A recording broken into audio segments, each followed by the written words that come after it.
Hello mga Zay! A day in the life of a Filipino woman married to a Brunei man. I for the go! Let's go!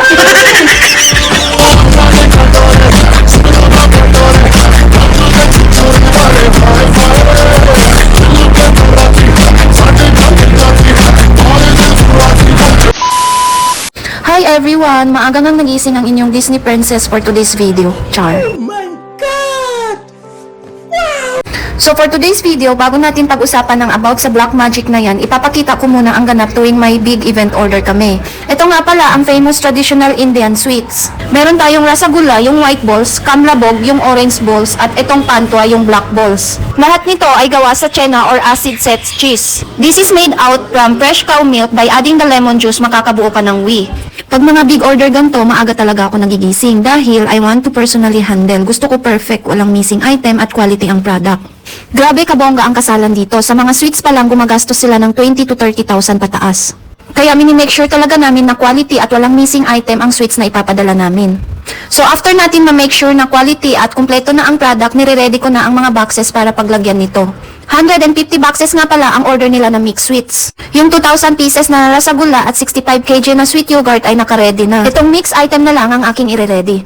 Super nakaka-amaze nga pala ang mga pastry chef dito sa India dahil napaka-creative at innovative nila. Ma-amaze ka talaga dahil kahit walang molder, nakakagawa sila ng mga design sweets. Exact 10 AM pa lang natapos na namin i-prepare ang event order.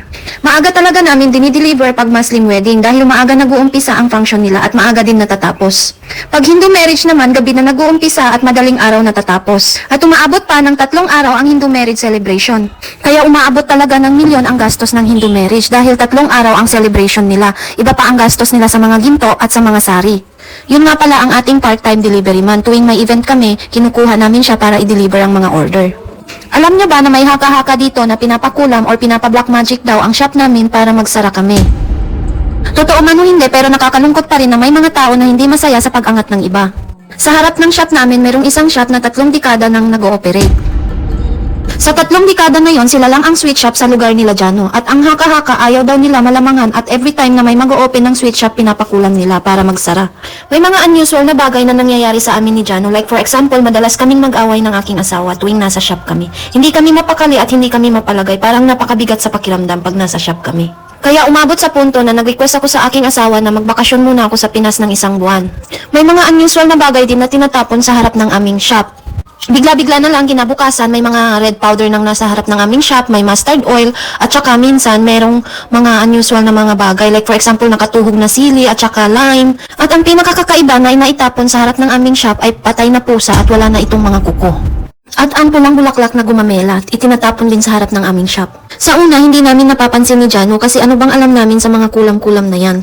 Isang araw, may tricycle driver ang tumawag sa pansin namin ni Jano na maging mapagmasid sa nangyayari sa paligid at mag-ingat sa mga unusual na bagay na nakikita namin sa harap ng aming shop. Simula noon, naging alert si Jano dahil affected na pati ang aming sales. Kaya napagdesisyonan namin maglagay ng 2 CCTV sa harap ng aming shop. Simula noon, wala na kaming nakikitang unusual na mga bagay sa harap ng aming shop. At unti-unti na rin dumadami at bumabalik ang aming customer.